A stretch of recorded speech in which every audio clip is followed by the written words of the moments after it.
Welcome to Cinemapile, where we bring you the best in independent, documentary, and foreign films, and we talk to the people who made them. I'm your host, Mike Caspar, and you can find out more about the program by going to cinemaphilepod.com.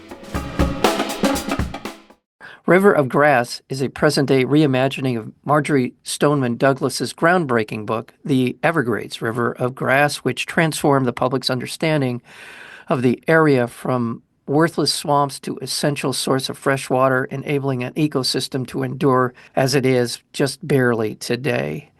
This remarkable documentary film called River of Grass just is so eye-opening and enlightening and horrifying and somewhat encouraging in terms of where we have been and where we are going. And hopefully we do control our destiny if we choose to. Joining us today, the director and writer of this wonderful documentary film, River of Grass, Sasha Wortzel. Sasha, welcome to the program. Thank you so much for having me, Mike. Honored to have you on the program because there are so many flashing red lights in our world, so many things that are happening that we've been told would happen, and they are happening now. And it almost makes me want to burst into tears when I see a documentary like yours. It's just another opportunity to learn more about our world, but also give us the opportunity to do something about it. What was it that inspired you to move forward with this wonderful documentary, River of Grass? I made this film because I needed I needed some hope, and I needed to understand why I was witnessing where I grew up, experience more intense hurricanes, flooding, these harmful algae blooms that were causing mass fish kills on our coast, just a whole bunch of pressing environmental concerns that were worsening over my lifetime. And I realized that I didn't really have the knowledge or language to explain why. I knew it had something to do with us reshaping the Everglades watershed, but I couldn't explain it. And so I frankly was just feeling really sad and overwhelmed and not sure wanting to take action, but not knowing what action to take. So I decided that I would make a feature documentary about the Everglades, and I would begin by participating in a artist residency in the Everglades National Park and by reading Douglas's book, The Everglades River of Grass, this very essential nonfiction study of the region that people still turn to today as a key resource guide. And in a sense, I wanted to just give myself the education and the histories and ecologies of the region that I had not learned in school growing up in Florida. And then it sort of took off from there. Just as you described it, in some ways, the information in the film, the information you just talked about that you had learned a little bit about in school, are the essential information that we should have as citizens and as human beings. So just kind of an observation on all of that. I'm not sure if I should begin with going into the history of Marjory Stoneman Douglas. And then after that, I'd like to talk about just the immensity of, is that a word? The immenseness of the Everglades. So let's talk about Marjory Stoneman Douglas first. Yeah, Marjorie is a really interesting person, very accomplished, prolific writer, journalist. She was involved in the suffragist movement, and she wrote this book that, in many ways, was sort of like Rachel Carson's Silent Spring. It really educated a broader public on our water system in Florida and helped to propel an environmental movement to protect this region. And I began the film with the intention to really reimagine her book for the big screen, to find a way to translate a lot of really essential information, historical context, ecological, scientific information to a broader audience and bring it up to the present day. And yet, she herself was such an incredible person. She moved to Miami in 1915 to get a divorce at a time where Miami was just this very small, just starting to begin town. And she lived to 108. She passed away in 1998. So she witnessed and documented through her writing and, and also as an activist, this enormous transformation of South Florida from really kind of one of the final frontiers of the United States to this, huge urban metropolis that it is today. She also, when I saw some archival interviews with her, just I saw like a clip, and then that led me to uncover more of this raw footage that I work with in the film. I was struck by how blunt she was, Yes.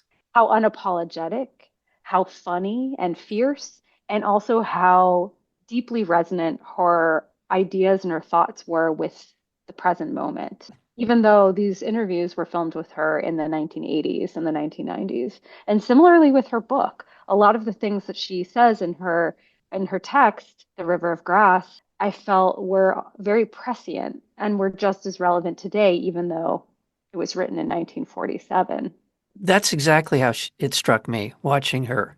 Not only was she accurate about the assessment of the Everglades and their impact on our lives on the planet, but she seemed to see over the horizon. Just there's no end to the kind of the voracious nature of business and the destruction of our environment. So she saw that and was really blunt, as you said, blunt about it. Let's talk about the Everglades in terms of the size, the scope, the impact it has, not just on Florida, but on the region or however you want to describe it.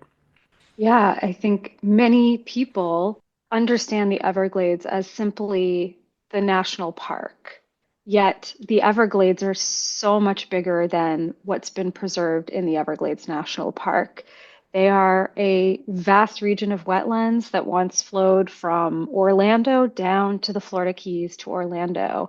And in the wet season, the rains would come and the water would flood out and spread out, and then in the dry season it would dry up. And now the Everglades that we experience is this very fragmented system. The Everglades are a network of interconnected ecosystems, and there's all these different ones. There's cypress forests, there's pines, there's sawgrass marsh, there's mangroves. But now, what we experience is a system that was really stifled from this free flowing expanse to a yeah, a stifled flow through canals to make dry acreage so that people could live there. We could have big agriculture, condos, and we are now really experiencing the very devastating results of our desire as humans to really not listen to the natural cycle and to re-engineer this place that worked beautifully prior to our intervention. And we're really facing major existential threats. And this is not just relevant to the Everglades, to these wetlands at the tip of southern Florida. This is something very global. The destruction of our wetlands, the pollution of our water is affecting us all, and we are all being impacted by the climate emergency. Yeah, and we don't seem to get it. We don't seem to understand, at least the leadership. And even I'm thinking of a judicial decision that was made several years ago by the Supreme Court, which redefined what wetlands were to our detriment, to the advantage of businesses who want to exploit it. And those are the kinds of things that we are continuing to do, as you said, at our peril. We will pay for this, whether it's next year or a decade from now. But and this film, River of Grass, it's just so clear-eyed in terms of the presentation, and in a way that we get to meet Betty Osceola through her eyes, through her education of people that she is working with, her spiritual connection to the land and the history of the indigenous people in that region. All those things they're telling us with bright red flashing lights what's going to be happening to us. What a wonderful person. I'm so glad I got an opportunity to meet Betty. She's really incredible, and I've learned so much from her during my early research process when I was an artist in the Everglades National Park. She's one of the first people that I reached out to. I I think sent her an email and she said, sure, come meet me at my business on the Tamiami Trail. She runs an airboat business called Buffalo Tiger Airboats. And I met her there. I just told her what I was thinking about Suddenly she was putting gas in the airboat and she said, "Get on." And then we went for a ride through the river of grass and talked and talked and talked. And not long after, she told me that she was organizing a prayer walk, a walk around the entire circumference of Lake Okeechobee, 118 miles in 7 days. And she invited me to join her, and I did. Fantastic. It's a beautiful part of the film. She is. And there are others that we get to meet. But these two women, I mean, I'll go back to Marjory Stoneman Douglas and Betty, that those are the people who are in the film are really truth tellers. And we have the version of it sort of as a prophet of doom, if you will, Marjory Stoneman Douglas. And we have someone who was walking among us and who was telling us exactly where we are and where we're headed. It's a very powerful film. I know the film has gotten a lot of very positive attention. I know it's won some awards, and that's got to feel very gratifying for you. Let's talk a little bit about where River of Grass, where people can watch it, and how it's impacted people who have seen it already. Thank you. Yeah, it's been a real honor to receive some love and recognition from audiences and from film festivals. And I think one of the biggest compliments that I've gotten is that both people who have never been to the Everglades and people who are from Florida both have expressed to me that they felt really transported, like they were there. And that is the biggest gift. It was really important to me and my team that we capture the Everglades as not just backdrop, but as a foregrounded character that we get to know, like a relative. And right now, we're on the festival circuit. We had our world premiere at True False Film Festival, our international at Hot Docs, where we won a special jury prize. We had a New York premiere at Margaret Mead Film Festival, where we won the Audience Award, which was just incredible. And next up, we'll be heading to DC Docs in DC, and we're going to have an outdoor screening in Philadelphia with a festival called Cinespeak Under the Stars. The pace of the film, the look of the film, beautiful photography. My hat's off to your cinematographer. Is that Jay Bennett? Do I have that correct? Yes, Uh, Jay Bennett. just a wonderful job capturing the Everglades, but also the people working in and around the Everglades, people trying to save the wildlife, preserve the wildlife, figure out moving forward how we're going to do that. But also the film in its pace and tone is very contemplative, and it allows you to see what you're seeing, but also to give you an opportunity kind of in the quieter moments in the film to contemplate really what we need to be doing moving forward. I keep thinking of this as moving forward because I got it. I'm emotional just even talking about the film, watching the film as well. Just we can't get caught up in that. We have to be thinking about how we're going to make a better world moving forward. And if this is a call to people, it reaches out to them on that level. I certainly hope it does. I hope so too. I hope this film is a call to action and an invitation to feel those emotions and to recognize that we have a hard and messy road ahead of us, yet we have each other. We have our collective power when we come together, and that's a lot. And as Marjorie says, this stuff doesn't happen overnight. It's a long haul fight. It may not end how we want it, but you keep fighting. You keep bringing people on board. And something she also says at the end of her book is that, she believes that humans have the ability to learn from our mistakes and to change course.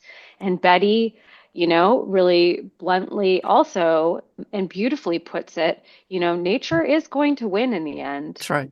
Are we going to win with her? So I know that for myself, making this film helped me move out of a place of immense grief and into some sense of hope as I connected with all my neighbors in the region and saw the ways in which Betty and mothers and daughters and stone crab fishermen and people of all walks of life in Florida were finding some sense of agency, even when it seems really impossible. I'm so grateful to hear you say that. I'm grateful that you are connecting with these people and they have some shared sense that we can affect our future. It's just in the last 3 months, I feel like we are running in the wrong direction right now. And I don't know when that stops. And that's the thing that we can only control what we can control. And you're absolutely right. At the end of the day, nature will win. Nature will come out on top, whatever shape it might be in by the time we give up this pursuit of what we're doing now. I don't know. I don't know. Again, it really truly does when I see work like this and I see the people that are in the film and they're doing what they're doing. This is one small part, but it's an important part of a bigger picture. And I wish you all the best in your travels with River of Grass, and that I hope that it inspires people the way that it has impacted me. And I certainly hope all the best for you as a filmmaker as well. Thank you, Mike. And I'd love to encourage people to follow the film. We have an Instagram, River of Grass Doc, and you can sign up for our newsletter on our website, riverofgrassfilm.com. And I also want to encourage people to follow Love the Everglades movement, an organization that is co-founded and led by Houston Cypress, who's also one of the many Floridians you meet in the film, a member of the Miccosukee tribe. And Houston is doing incredible work reminding us that the Everglades are still here, that our wild spaces, our wetlands are still here, and we should be going and spending time with them and connecting with them, because that is how it's through loving these places and feeling connected that we hopefully do change course and come together and demand that we need to live more in balance with our environment. We have to. I mean, whether we do is a different question, but we have to. Well, I want to thank you very, very much for this wonderful, wonderful film, River of Grass, and director. I didn't give you all your credits, director, producer, and editor when I introduced you. So, Sasha Wortzel, thank you so very, very much for your time, and thank you so much for River of Grass. As you said, riverofgrassfilm.com. You can go to find out more about it. Thank you so much for spending some time with us. Thank you. You have been listening to Cinemaphile with Mike Kaspar, the place where you will hear from the best in independent documentary and foreign filmmakers. Please check out our previous interviews as well as upcoming interviews and special programming by going to cinemaphilepod.com. We are also available on Apple Podcasts, Spotify, and YouTube, searchable under Cinemaphile with Mike Kaspar. Until next time, thank you for listening.